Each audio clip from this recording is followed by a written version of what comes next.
Hello everyone, ये class है BSc third year के लिए। तो ये चैप्टर है क्रिस्टल संरचना। तो ये पहली यूनिट ही स्टार्ट हो रही है।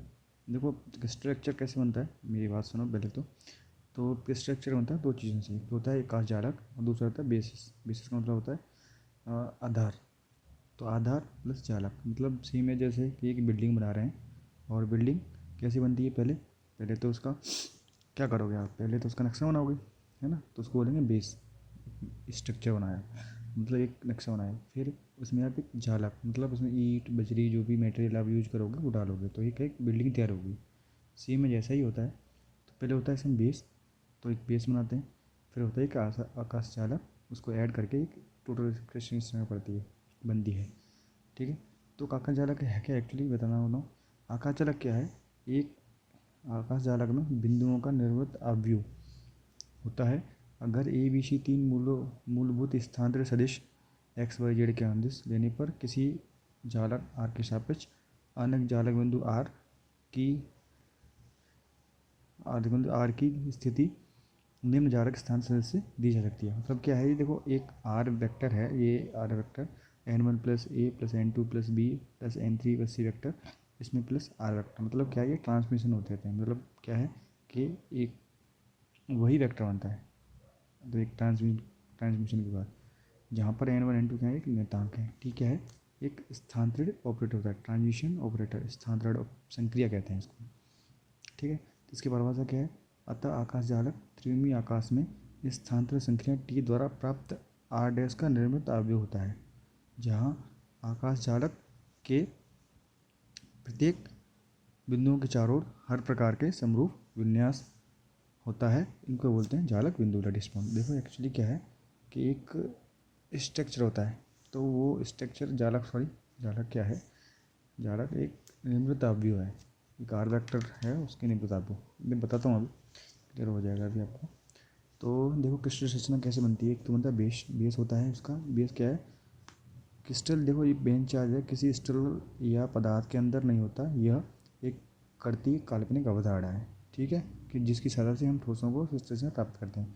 लेकिन जब आकाश चालक के प्रत्येक जालक बिंदु के साथ जब आकाश चालक के प्रत्येक जालक बिंदु के साथ परमाणुओं का ग्रुप संलग्न कर दें, तो तब हमें उस परमाणु की क्रिस्टल संरचना प्राप्त होती है। मतलब क्या है, आपने क्या है, एक आधार, एक आपने बिल्डिंग का क्या बना दिया, आपने एक नक्शा बना दिया, प्लस आपने उसमें जालक ऐड कर दिया। मतलब उसमें ईंट बजरी जो भी आप मटेरियल रख दिया, तो आपको एक क्रिस्टल संरचना मिल जाएगी। सेम पॉइंट होता है, वो कोई बात नहीं है।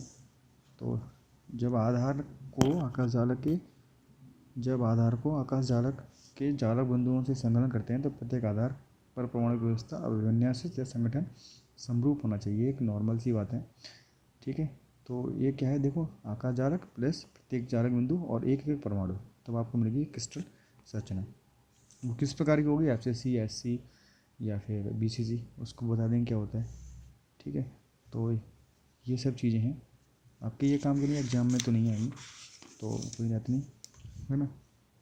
तो जो क्रिस्टल लेक्चर होते हैं वो कितने प्रकार के होते हैं, जो आपने देखो, आपने बेसिस बताया, प्लस क्या आप करोगे, इसमें ज़्यादा ऐड करोगे, तो एक क्रिस्टल संरचना होती है। तो क्रिस्टल जो एटम्स हैं, जो भी NaCl हुआ, या मतलब जो भी हमारे पास मेटेरियल है, NaCl है, CaCl है, जो भी है, उनके जो क्रिस्टल होते हैं वो किस तरह भागों में बांटे गए हैं, ये बताया गया है। ठीक है, देखो सामर्थ्य सभी क्रिस्टलों को निकायों को 7 मूलभूत क्रिस्टल निकायों को वर्गीकृत कर सकते हैं।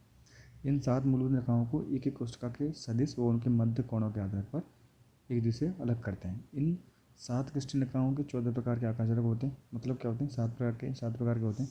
मतलब बता दूँ क्या है कि आपके पास देखो कोई भी जालक है ऐसा, या वो भी क्रिस्टल स्ट्रक्चर है ऐसा। ठीक है, ऐसे। तो ये A B है ना, तो ये वाला A B और ये C, ये लंबाई चौड़ाई और ऊंचाई। ठीक है, तो इनकी जो लंबाई है वो कैसी है, अगर बराबर है तो अलग प्रकार का होगा, नहीं बराबर तो अलग प्रकार का होगा। और इनके बीच का जो एंगल है, ये वाला तीनों के बीच में, वो डिपेंड करता है। सही ना। तो उस प्रकार से क्या है कि सात सात प्रकार के क्या है जालक होते हैं, उनको बोलते हैं ब्रेवी जालक। ठीक है, 7 प्रकार के हो, 7 में देखो 7 मूलभूत रेखाओं का एक एक कोष्ठका के सदस्य और उनके मध्य कोण के आधार पर एक दूसरे अलग करते हैं। तो अब 7 तो क्या होते हैं, मूलभूत निकाय होते हैं। अब 7 दूनी 14, 14 और उनमें क्या है अलग अलग छोटे छोटे टाइप के बनते हैं, तो उनको बोलते हैं विभेद जालक। क्या बोलेंगे, विभेद जालक। तो विभेद जालक कितने कितने प्रकार के होते हैं, 7 प्रकार के। 7 प्रकार के विभेद जालक निम्नलिखित हैं। तो ये सारे विभेद जालक हैं। पहला होता है घनी, तो घनी में आएंगे 3, SC सिंपल क्यूबिक घनी, ठीक है। और दूसरा होगा FCC फलक केंद्रित, तीसरा होगा बॉडी सेंटर्ड अंतर केंद्रित। तो दो समलक्ष, विषमलक्ष और त्रिमलक्ष, षटकोणीय और घतनदाच और त्रिनदाच, ठीक है। ये आप पढ़ लेना। घनीय, द्विसमलक्ष, विषमलक्ष और त्रिसमनाच, षटकोणीय, एकतनाच और त्रिसनाच। एक टेबल है वो है। देखो घनी में क्या है, घनी के निकाय में क्या होंगे, A और B बराबर होंगे और उनके बीच का जो अल्फा बीटा गामा होगा वो कैसा होगा, अल्फा बीटा गामा कितने का होगा, 90 डिग्री का। तो ये 3 प्रकार के हैं, मैं बताया था ना। इसको बोलते हैं P परमिटिव, मतलब सिंपल क्यूबिक, अंतर केंद्रित, बॉडी सेंटर और ये फेस सेंटर। तो देखो P इस प्रकार का है और इसमें देखो क्या है, सिंपल क्यूब में, सिंपल क्यूब में क्या है कि एक ये जो घन्य है, घन में क्या है, घनाभ है ABC बराबर होगी, घन होगा बराबर है और इनके प्रत्येक कोने पर एक जालक रखा हुआ, जालक बिंदु। तो ये हो गया घनीय। अब सेंटर्ड में क्या होगा, सेंटर्ड बॉडी सेंटर्ड में एक तो 8 तो कोने पर रखे होंगे और एक जस्ट बीच में रखा हुआ, जस्ट बीच में, उसको क्या बोलेंगे हम, बॉडी सेंटर्ड। और फलक केंद्रित मतलब उसके फलक पे होगा, ये फलक इनके साथ साथ क्या होगा, फलक पे भी 1 2 3 4 यहाँ पे रखे होंगे, इसको बोलते हैं फलक केंद्रित। ऐसे इनके भागों में बांटेंगे, अलग अलग टाइप किसके हैं। दो समलक्ष में क्या होगा, दो समलक्ष में क्या है, A और B बराबर नहीं होते, A और B तो बराबर होते हैं पर C नॉट बराबर होता है। A equal to B not equal to C। तो alpha beta gamma equal to 90 degree पे होंगे पर ये बराबर होंगे। देखिए एक टेबल है, ये टेबल देखो, घनी, घनी में क्या है, 3 है, PIF A equal to B equal to B equal to C, alpha equal to beta equal to gamma. इनका एग्जाम्पल है CU है, NaCl है, AU है, PO है, G है। दो समलक्ष T PI A equal to B not equal to C 90 degree. Same का अलग अलग टाइप है विषमलक्ष में, PCF ये 4 प्रकार के होते हैं। देखो सारे देखो घनीय 7 हैं, 1 2 3 4 5 6 के नाम याद रखने आपको, घनीय, द्विसमलक्ष, विषमलक्ष, त्रिसमनाच, षटकोणीय, एकनाच और त्रिनाच। इसमें 3 प्रकार के होते हैं, प्रिमिटिव सेल, फिर बॉडी सेंटर्ड, आइसोस हो गया, फिर सेंटर्ड। इसमें 3, इसमें 2, इसमें 4, इसमें 1, इसमें 1 2 1, मतलब टोटल होगा 14। टोटल क्या होते हैं, विभेद जालक होते हैं। इनकी जो डिफरेंसेस क्या है, इनकी जो A और B इजिकल टू C इनमें डिफरेंसेस है और बीच के एंगल में, और सारे एग्जाम्पल दिए गए हैं, आप चाहें तो नोट कर सकते हैं। ओके, बात समझ में होगी, ठीक है। देखो अभी तक मैंने क्या होता है समरी बताता हूँ। क्रिस्टल स्ट्रक्चर क्या होता है, एक बेसिस प्लस जालक को आप ऐड कर दोगे तो क्या बनेगी, क्रिस्टल संरचना वाला होगी, ठीक है। अब जो क्रिस्टल स्ट्रक्चर बनते हैं वो 7 होते हैं मूलभूत, पहले 7 के क्या है 14 हो जाते हैं, ये 7 मूलभूत हो गए, अब ये 14 होते हैं, इनको बोलते हैं बिहेवियरिटीज। अब उनकी जो डिफरेंसेस हैं वो A equal to B equal to C और अल्फा बीटा गामा पे डिपेंड करता है, ठीक है। तो अब इसमें अलग अलग बताएंगे कि ये P क्या होगा, I क्या होगा, F क्या होगा, उसके बारे में जानकारी देंगे, ठीक है। तो ओके, ठीक है। अब यहाँ पे देखो, यहाँ पे क्या है कि कुछ गुणांक होते हैं, उनको बोलते हैं संकुलक गुणांक, समन्वय संख्या। संकुलक गुणांक क्या होता है और समन्वय संख्या होती है। पहले तो कोऑर्डिनेशन नंबर क्या होते हैं, कोऑर्डिनेशन नंबर क्या होते हैं कि एक कोई हमने बिंदु दे लिया है, जालक बिंदु जैसे कि यह है, तो इस जालक बिंदु के निकटतम पड़ोसियों की संख्या, ठीक है। निकटतम कितने हैं पड़ोसी, 1 2 3 4 जो भी होगा वो। और संकुलन गुणांक क्या होता है, एक कोष्ठक में परमाणु का आयतन, जो छोटा कोष्ठक होगा उसका परमाणु का आयतन, और टोटल एक कोष्ठक में परमाणुओं का आयतन, छोटे वाला परमाणु है एटम्स है, एटम का गोल होता है तो उसका आयतन बट्टे पूरी कोष्ठका का। जैसे क्या है, ये देखो ये क्या है, एक परमाणु है तो इसका आयतन, छोटे आयतन में इसका आयतन बट्टे इसका पूरे का आयतन होता है संकुलक गुणांक PF, इसको बोलते हैं पैकिंग फैक्टर, ठीक है। सरल घनी में क्या होता है, सिंपल है बता दूंगा। सरल घनी संरचना में क्या, प्रत्येक परमाणु के चारों ओर 6 परमाणु को स्पर्श करता है, 6 परमाणु को स्पर्श करे। देखो 1 2 3 4 5, मतलब ये क्या है, इसके टच करते हैं, ऐसे यूँ और ये यूँ, ठीक है। तो ऐसे एक रखा है, ऐसे गोला बना हुआ है, ये परमाणु 6 परमाणु टच कर रहे हैं, ठीक है। और ऐसे अब कह रहा है अतः सरल संरचना में समान संरचना पे 6 होती है। कैसे 6 होगी, देखो इसका मैंने किसी को भी ले लो आप, मैंने इसको ले लिया, इसका पड़ोसी कौन सा है, एक ये नज़दीक है, एक ये नज़दीक है, ठीक है। दो तो ये हो गए। अब ये इसके साथ में तो एक यहाँ नज़दीक होगा, फिर एक इसके नज़दीक होगा, 4 हो गए। अब इसके नीचे होगा एक 5 और ये ऊपर वाला है 6, बन गए 6। तो ये समानांतर कहलाती है, ठीक है। अब यहाँ पे देखो ये क्या है, ये गोला बना लिया है, तो गोला इक्वल टू आर, मतलब जे आर ये आर, तो ये छोटी की आर ये आर, तो इक्वल टू जो ये कहते होती है,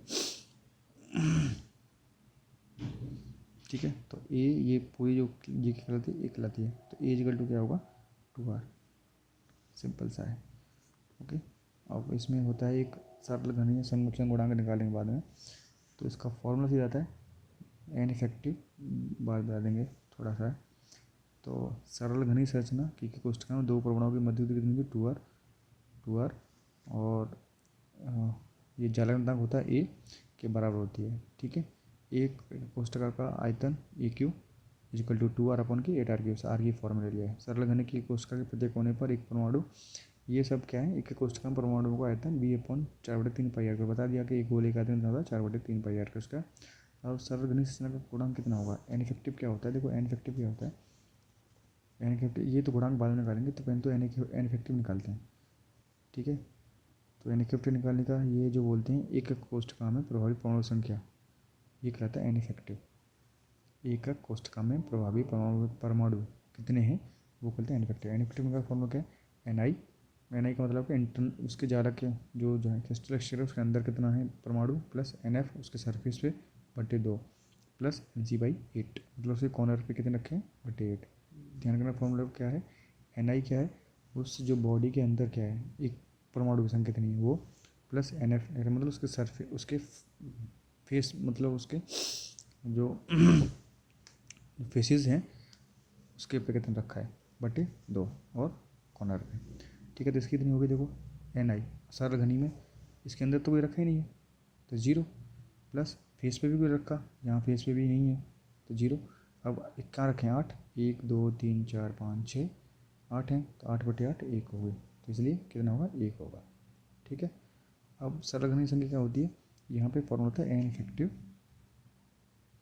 बटे 4/3 पाई आर क्यू और टोटल जो भी होगा ए क्यू, ठीक है, ये होता है। तो एन इफेक्टिव यहाँ पे एन पे गुणांक होता है, तो एन इफेक्टिव 1 है, 4/3 पाई आर क्यू रख दिया बटे, अब ए क्यू तो यहाँ पे 8r क्यू को एज गल 2 होता है, तो पा सकते हैं सीधे 5.2%, ठीक है।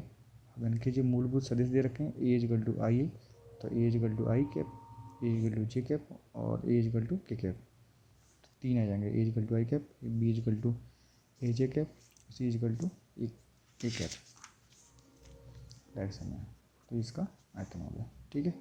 और नेक्स्ट वाले अगली वीडियो में आपको शेयर करेंगे, तब तक के लिए थैंक यू फॉर वॉचिंग।